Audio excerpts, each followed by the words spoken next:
Hello medicos, welcome to everything for pharmacy.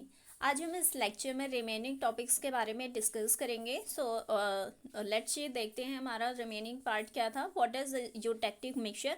अब हमारी कुछ टर्मिनोलॉजी होंगी जो कि हमें देखना है इस आगे के लेक्चर्स में। फर्स्ट है हमारा यूटेक्टिक मिक्सचर और ये मोस्ट कॉमनली आस्क्ड क्वेश्चन है। सो यूटेक्टिक मिक्सचर क्या होते हैं। Eutectic mixture is an eutectic mixture is an mixture of the several components in a particular ratio. यानी कि हमारा जो यूटेक्टिक मिक्सचर होता है वो कई सारे कंपोनेंट्स का मिक्सचर होता है, लेकिन उनका जो रेशियो होगा वो एक पार्टिकुलर रेशियो होगा which melt sharply below the melting point of any individual component. यानी कि वो मेल्ट हो जाएंगे जब हम कोई यूटेक्टिक मिक्सचर बनाते हैं, तो उस वक्त क्या होता है कि वो एक साथ मेल्टिंग पॉइंट पे मेल्ट हो जाते हैं, और वो मेल्टिंग पॉइंट जो होगा वो इंडिविजुअल मेल्टिंग पॉइंट के कंपेयर में लेस होगा। ओके, सो मेल्टिंग पॉइंट क्या होता है, उनका डिक्रीज होने की वजह से वो एक साथ मेल्टिंग पॉइंट शो करते हैं, वो हमारे यूटेक्टिक मिक्सचर होते हैं। और यहाँ पे कंडीशन क्या होती है, यूटेक्टिक मिक्सचर बनाने के लिए जितने भी हम कंपोनेंट यूज़ कर रहे हैं मिक्सचर को बनाने के लिए, उनका जो रेशियो होगा वो एक पार्टिकुलर रेशियो होगा, उनमें कोई डिफरेंस नहीं होना चाहिए। Principles of the eutectic mixture, यानी कि यूटेक्टिक मिक्सचर का बेसिक प्रिंसिपल क्या होगा। बेसिक प्रिंसिपल ये होगा, below the eutectic temperature the mixture of the two substance will exist as a solid। हमारा जो यूटेक्टिक पॉइंट होता है उस पॉइंट पे तो हमारे दो या दो से ज़्यादा जो मिक्सचर सब्सटेंस होंगे, मिक्सचर होंगे, वो क्या होते हैं, एक पॉइंट पे क्या होते हैं, मेल्ट करना स्टार्ट कर देते हैं, तो उस पॉइंट को हमने यूटेक्टिक पॉइंट बोला। लेकिन जब हम यूटेक्टिक पॉइंट से नीचे की तरफ जाएंगे तो वो कैसे फॉर्म में हो जाएंगे, वो सॉलिड के फॉर्म में एग्जिस्ट करेंगे। Okay, while above the mixture will convert into the liquid. और जब हम यूटेक्टिक पॉइंट से अबव की तरफ जाएंगे तो क्या होगा, वहाँ पे वो लिक्विड में कन्वर्ट होना स्टार्ट हो जाएंगे। Point A is the lowest melting point. जो पॉइंट ई है हमारा यूटेक्टिव पॉइंट, ये सबसे लोवेस्ट मेल्टिंग पॉइंट होगा किसी भी मिक्सचर का। ओके, और ये हमारे इंडिविजुअल कंपोनेंट के मेल्टिंग पॉइंट से हमेशा कम होता है। जब भी हम कोई दो सॉलिड या फिर दो से ज़्यादा सॉलिड को मिक्स करते हैं तो उनका मेल्टिंग पॉइंट लेस हो जाता है as compare to the individual melting point. Okay, so that's point is called the eutectic point. जैसे कि इस ग्राफ में हम देख सकते हैं, ये रो हमारा हो गया लिक्विड ए और इधर है हमारा लिक्विड बी। ओके, और या फिर हम कह सकते हैं सॉलिड ए और सॉलिड बी। जब हम इन दोनों को आपस में मिक्स करेंगे तो एक पॉइंट ऐसा आएगा कि यहाँ पे दोनों मेल्ट होना स्टार्ट कर देंगे, और उस पॉइंट को हम बोलते हैं eutectic point. Eutectic mixture it is intimately blended physical mixture. ये होता क्या है, फिजिकल मिक्सचर होता है। जनरली हम क्या करते हैं, दो सॉलिड या दो से ज़्यादा सॉलिड लेते हैं, उन्हें आपस में मिक्स करते हैं इन अ फिक्स्ड रेशियो। एक फिक्स्ड रेशियो में ही हम मिक्स करते हैं, और वो क्या बनाते हैं, जैसे कि हमारा पैरासीटामोल हो गया, पैरासीटामोल और यूरिया का यूटेक्टिक मिक्सचर हम बना सकते हैं। ग्रीशियोफुल्विन यूरिया ग्रीशियोफुल्विन का जो हम यूटेक्टिक पॉइंट निकाल सकते हैं सक्सेनिक एसिड के साथ भी हम कर सकते हैं। ओके, तो इस तरह से कुछ और हम ऐसा क्यों करते हैं, क्योंकि हमें क्या करना होता है, कई बार हमें जैसे दो ड्रग अगर एक ड्रग अगर अकेले ही अपना फंक्शन लेस शो करता है, मीन्स उसका वर्क है, फंक्शन है, वो बहुत ही टाइम कंज्यूमिंग है। तो मतलब कि हम चाहते हैं कि उसका जो टाइमिंग है वर्क करने का, अपना एक्शन शो करने का, वो कम हो जाए। तो इस वजह से हम क्या करते हैं, एक्स्ट्रा उसमें सॉलिड कंपोनेंट हम ऐड करते हैं, ताकि दो ड्रग आपस में मिलके एक नया एक्शन शो करे, ताकि वहाँ पे उनकी प्रॉपर्टीज़ में कुछ इन्हांसमेंट भी होती है। कई बार उसमें कुछ लॉस भी हो सकता है, जैसे कि कई बार वो हमारे लिए डेंजरस हो जाती हैं, कई बार बेनिफिशियल भी होती हैं। तो उस केस में हम क्या करते हैं, यूटेक्टिक मिक्सचर का यूज़ करते हैं। बट उससे पहले हम उनकी प्रॉपर्टीज़ के बारे में डिटेल में स्टडी करते हैं, देन हम उसे अप्लाई करते हैं। ओके, इसके डिसएडवांटेज क्या है, not useful in the drugs which fail to crystallize from mixed melt. यानी कि हमने दो सॉलिड को मिक्स तो कर दिया, ओके, लेकिन वो एक साफ मेल्टिंग पॉइंट शो करते हैं जिसे हम यूटेक्टिक पॉइंट कहते हैं। लेकिन कई बार अगर ऐसा होता है कि वो मेल्ट होने के बाद फिर से क्रिस्टलाइन फॉर्म में कन्वर्ट नहीं होंगे, तो उस केस में हम उन ड्रग्स को यूज़ नहीं कर सकते as a eutectic mixture. Okay, thermolabile drugs, जो थर्मोलेबाइल ड्रग्स होंगे उन्हें भी हम यूज़ नहीं कर सकते, क्योंकि वो टेम्परेचर के कांटेक्ट में आने पे इजीली डिग्रेड हो सकते हैं, तो उस केस में भी हम यूटेक्टिक मिक्सचर यूज़ नहीं करेंगे। Carrier like the succinic acid decompose at their melting point, और कई बार सक्सेनिक एसिड का अगर हम यूटेक्टिक मिक्सचर बनाते हैं तो वो अपने मेल्टिंग पॉइंट पे क्या होता है, डिकम्पोज होना स्टार्ट कर देता है, तो इस केस में हम ये इनके यूटेक्टिक मिक्सचर नहीं बना सकते। Okay, eutectic mixture of a local anaesthetic, ये हमारा एग्जांपल है लोकल एनेस्थेटिक का, एक हमारा यूटेक्टिक मिक्सचर का प्रोडक्ट है eutectic system of the lidocaine and the prilocaine. Okay, ये एग्जांपल है हमारा eutectic mixture of the local anaesthetic. Local anaesthetic यानी पार्टिकुलर एरिया पे पेन को रिलीव करता है, पेन इनसेंसिटिव बनाता है। ओके, यूटेक्टिक पॉइंट जैसे कि इनका क्या है 1:1 मिक्सचर होगा। ओके, यूटेक्टिक टेम्परेचर क्या आया इनका 18 डिग्री सेल्सियस, जिसपे ये शार्पली मेल्ट होना स्टार्ट कर देते हैं। A mixed local anaesthetic that can be use for the topical application, और ये हम टॉपिकल एप्लीकेशन के लिए यूज कर सकते हैं, एस्ट्राजेनेका के नाम से आता है। ओके, यहाँ पे सेकेंड एग्जांपल है जैसे कि मैंथोल, टेस्टोस्टेरोन, ये हमारे यूटेक्टिक मिक्सचर फॉर्म करते हैं।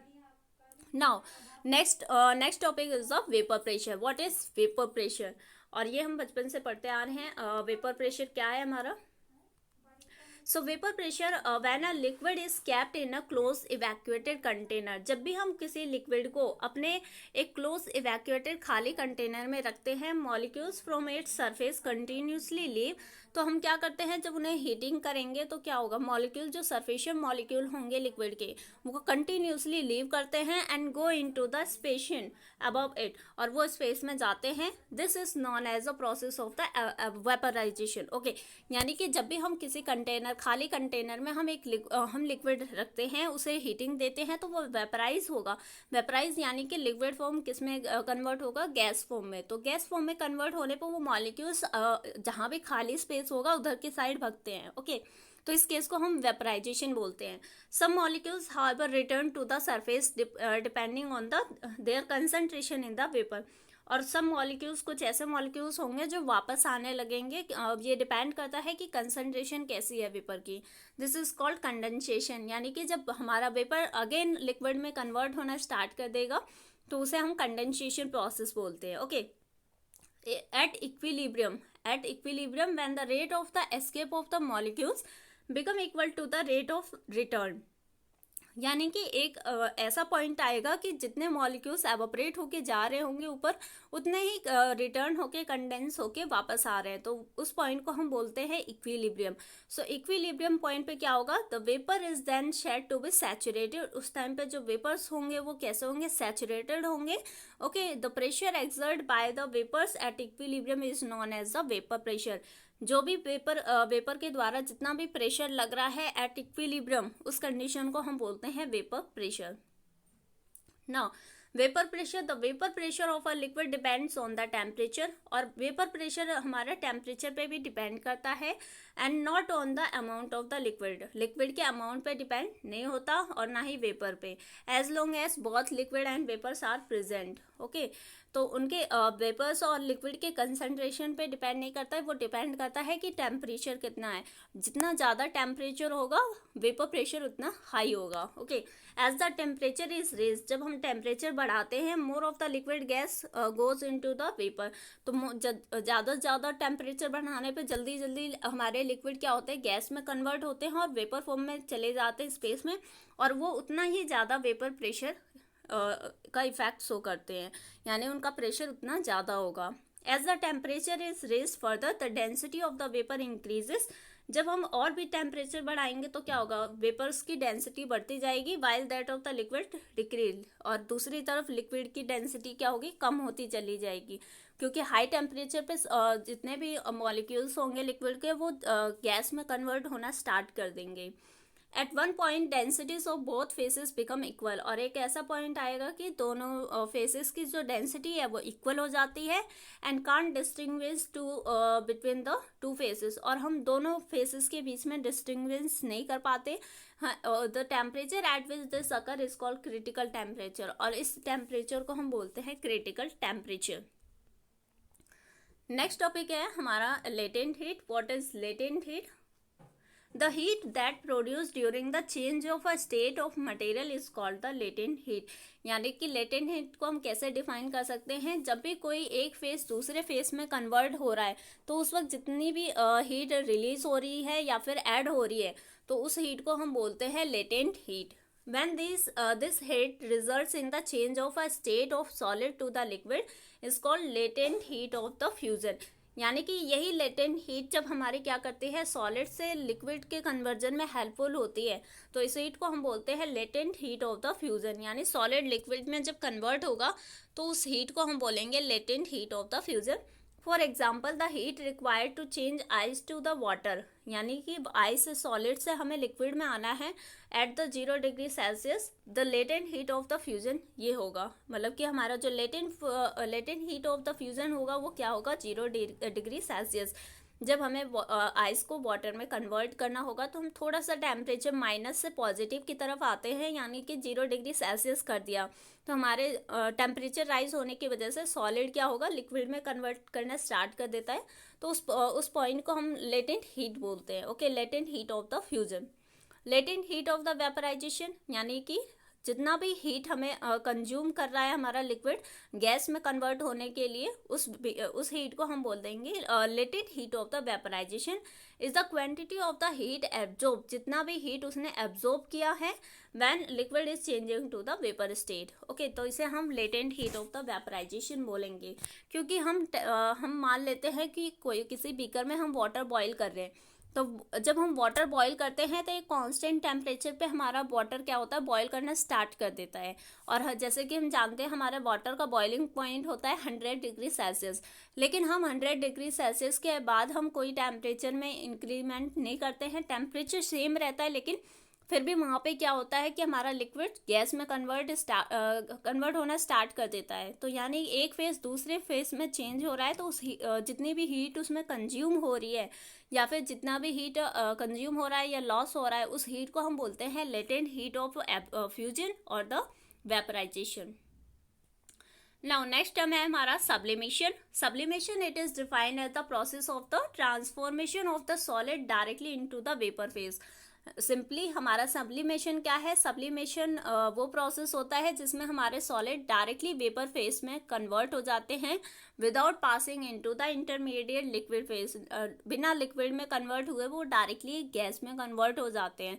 जैसे कि एक बेसिक एग्जांपल है हमारा कैंपर हम जब भी उसे बर्न करते हैं, हीटिंग देते हैं, तो वो डायरेक्टली गैस फॉर्म में कन्वर्ट हो जाता है बजाय लिक्विड में कन्वर्ट होने की. Okay, a number of the substance including, जैसे कि कैम्फर दिया है example menthol, naphthalene, it is exhibit the phenomena of the sublimation. Menthol हमारा हो गया, नैप्थलीन, इन्हें हम जब भी हीटिंग देंगे तो ये डायरेक्टली गैस में कन्वर्ट हो सकते हैं. Thank you so much. In next lecture we will discuss with aerosol and remaining other terms. Thank you so much.